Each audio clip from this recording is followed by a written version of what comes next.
बंगाल की ऐतिहासिक जीत के बाद उत्तर प्रदेश में जीत की हैट्रिक लगाने के लिए भारतीय जनता पार्टी ने हिंदुत्व वाला एजेंडा सेट कर दिया है।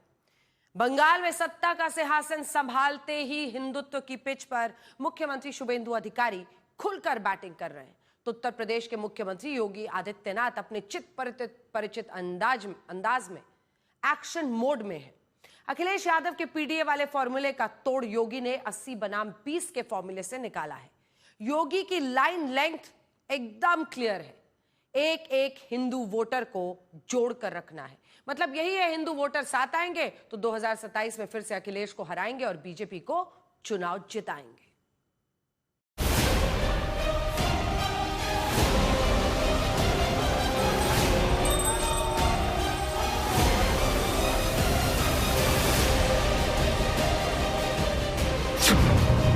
यूपी से बंगाल तक हिंदुत्व का बोलबाला।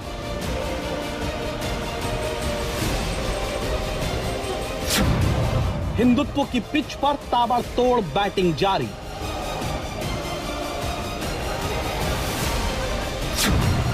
यूपी में योगी, बंगाल में शुभेंदु अधिकारी।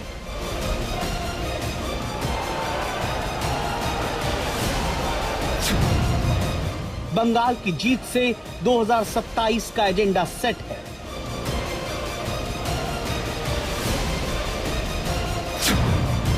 हिंदू वोट साथ आएंगे, 2027 में फिर जिताएंगे। हिंदुत्व वाला प्रयोग, एक से भले दो।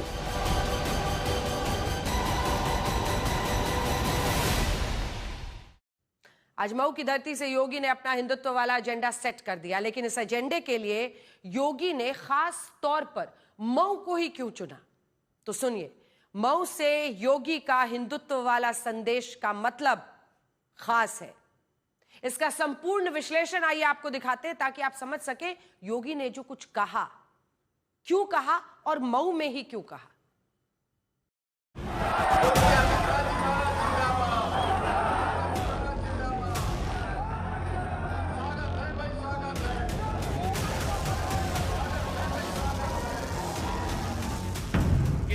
माफिया में तो साहस नहीं, पर्व और त्योहार में व्यवधान पैदा कर दो। रावण और कंस जैसी दुर्गति उसकी तय है। आज माफिया पिस्तौल लहराते हुए कोई खुली जीप में चल करके किसी हिंदू को धमका नहीं सकता है।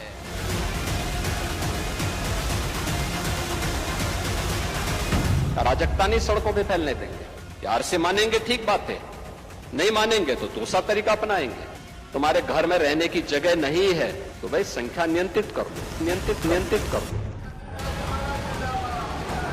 यही है 2027 का चुनावी एजेंडा, जिसे योगी आदित्यनाथ ने सेट किया है। जीत की हैट्रिक लगाने के लिए चुनाव में करीब 10 महीने का वक्त बचा है, लेकिन चुनाव से पहले ही योगी हिंदुत्व की पिच पर खड़े होकर फ्रंट फुट पर बैटिंग करने के लिए उतर चुके हैं। 2027 चुनाव को लेकर योगी के दिमाग में कोई कंफ्यूजन नहीं है।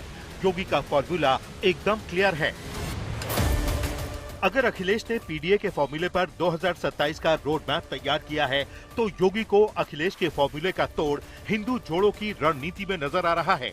चुनाव से चंद महीने पहले जाति वाली सोशल इंजीनियरिंग को साधते हुए मंत्रिमंडल का विस्तार किया गया। वहीं सीएम योगी बार बार अपनी बुलडोजर और एनकाउंटर पॉलिसी को हिंदुओं की सुरक्षा से जोड़ते हैं। संदेश यही है कि हिंदुओं को मिली सुरक्षा की गारंटी तब तक है जब तक उत्तर प्रदेश में उनकी सरकार है। 2005 में 21 वर्ष पहले इसी मऊ में कैसे भरत मिलाप कार्यक्रम के अवसर पर दंगा करके मऊ को जलाने का कुत्सित प्रयास हुआ था। कैसे सत्ता के संरक्षण में माफिया एक उत्सव भरे आस्था के केंद्र रामलीला के आयोजन में व्यवधान पैदा करके निर्दोष हिंदुओं का कत्लेआम कर रहे थे। सरकार मौन थी। सियासी पिच पर बिना किसी लाग लपेट के योगी अपने एजेंडे पर आगे बढ़ रहे हैं। उनकी भाषा और भाषण दोनों से अंदाजा लगाना मुश्किल नहीं कि पूरा जोर हिंदू वोटरों को अपने पक्ष में लामबंद करने पर है। कॉन्फिडेंस हाई है क्योंकि बंगाल में हिंदुत्व के एजेंडे पर बीजेपी ने ऐतिहासिक जीत दर्ज की। योगी मानते हैं सनातन वही संजीवनी बूटी है जिससे 2027 में जीत की हैट्रिक तय है। देखो ना बंगाल में वहां की जनता ने कैसा जवाब दिया, वहां टीएमसी को एकदम सुपड़ा साफ कर दिया। जो भी जनता की उपेक्षा करेगा,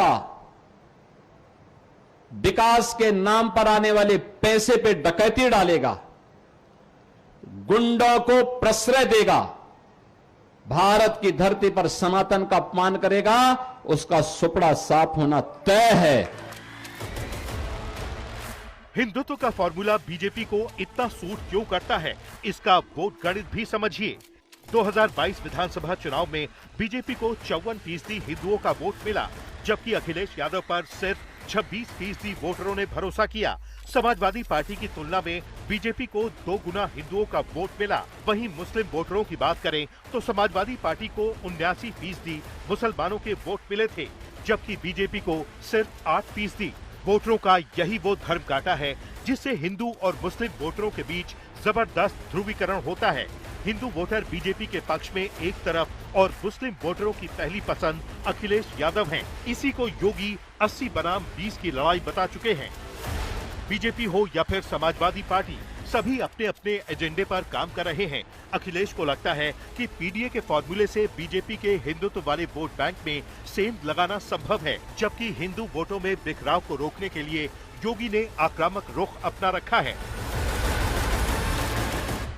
किसी माफिया में दुस्साहस नहीं, किसी गुंडे में दुस्साहस नहीं कि किसी पर्व और त्योहार में व्यवधान पैदा कर दे और उपद्रव पैदा कर दे।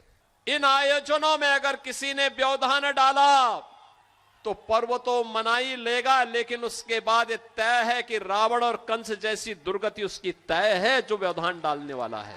आज माफिया पिस्तौल लहराते हुए, कोई धमका करके, खुली जीप में चल करके किसी हिंदू को धमका नहीं सकता है। योगी जिस अंदाज में अपनी छवि के हिसाब से हिंदुत्व की पिच पर बैटिंग कर रहे हैं, अखिलेश यादव के लिए इस एजेंडे के आगे निकलना आसान नहीं होगा। योगी जिस तरह से हिंदुत्व के मुद्दों को उठा रहे हैं, उसकी आलोचना करना हिंदू वोटर्स की नाराजगी की वजह बन सकता है। यानी योगी की लाइन एकदम क्लियर है, लेकिन अखिलेश के लिए हिंदुत्व का खुला विरोध करना दोधारी तलवार पर चलने जैसा होगा।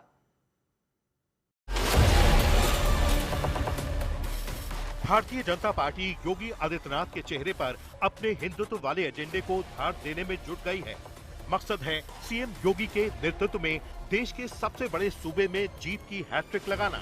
भले ही विपक्ष की तरफ से योगी के बुलडोजर और एनकाउंटर मॉडल पर गंभीर सवाल उठाए जा रहे हैं, लेकिन योगी अपने इसी मॉडल को रिपोर्ट कार्ड की तरह पेश करते हैं, इस दावे के साथ कि अखिलेश के राज में हिंदू विरोधी माफियाओं को खुली छूट मिली हुई थी और उसी छूट पर उनकी सरकार ने ब्रेक लगा दिया। समाजवादी पार्टी तो माफिया और गुंडों के सामने नतमस्तक थी, नाक रगड़ती थी माफिया के सामने। माफिया को देख करके पसीने छोड़ते थे इनको। बहनों और भाइयों, जो आज उपदेश देते फिरते हैं समाजवादी पार्टी के लोग, इनसे पूछा जाना चाहिए कि जो 65 लाख गरीबों को आज प्रदेश में आवास मिला है, ये 65 लाख आवास 4-4 बार समाजवादी पार्टी की सरकार थी तब क्यों नहीं गरीबों को मिला है, ये प्रश्न इनसे पूछा जाना चाहिए। याद करिए 2022 चुनाव में बुलडोजर और एनकाउंटर की कार्रवाई का मुद्दा विपक्ष ने खूब उठाया, लेकिन विपक्ष इस मुद्दे पर योगी को रोकने में नाकाम रहा। और तो और 2022 चुनाव में सीएम योगी को बुलडोजर बाबा तक कहा जाने लगा। योगी को अपनी इस छवि से रत्ती भर भी परहेज नहीं है। ये तब है जब सीएम योगी के बयानों को लेकर सियासी बवंडर उठना कोई नई बात नहीं है। उन लोगों ने मुझसे कहा साहब कैसे होगा, हमारी संख्या ज्यादा है। हमने कहा शिफ्ट में कर लो, तुम्हारे घर में रहने की जगह नहीं है तो भाई संख्या नियंत्रित कर लो, और नहीं है सामर्थ्य क्यों बेकार आगे संख्या बढ़ाई जा रहे हैं। अराजकता नहीं सड़कों पे फैलने देंगे। प्यार से मानेंगे ठीक बात है, नहीं मानेंगे तो दूसरा तरीका अपनाएंगे। हमारा काम है संवाद बनाना। आप संवाद से मानेंगे, संवाद से, नहीं तो संघर्ष से भी देख लो। बरेली में लोगों ने हाथ आजमाने का कार्य किया, देख लिया ताकत। योगी जो कहते हैं वो करते हैं। उनकी वर्किंग स्टाइल को लेकर सवाल उठते हैं, लेकिन योगी मानते हैं कि यूपी में समाजवादी पार्टी का अतीत और वर्तमान ऐसा है कि 2027 में कोई चांस नहीं। लेकिन मैं कह सकता हूं खटाखट नहीं, 27 में सपा चट के लिए तैयारी रहती है। 27 में सपा चट। 2027 में फिर जीत मिलेगी, इसे लेकर योगी का कॉन्फिडेंस हाई है। चुनाव में जीत की हैट्रिक लगी तो एक बार फिर योगी सीएम बनेंगे, इसमें कोई शक नहीं। यानी बीजेपी का सीएम चेहरा योगी ही होंगे। 2013 के, अरे बैठ जाओ वकील साहब बैठ जाइए। मान्यवर, 2013 में वो भी रिपीट होने वाले।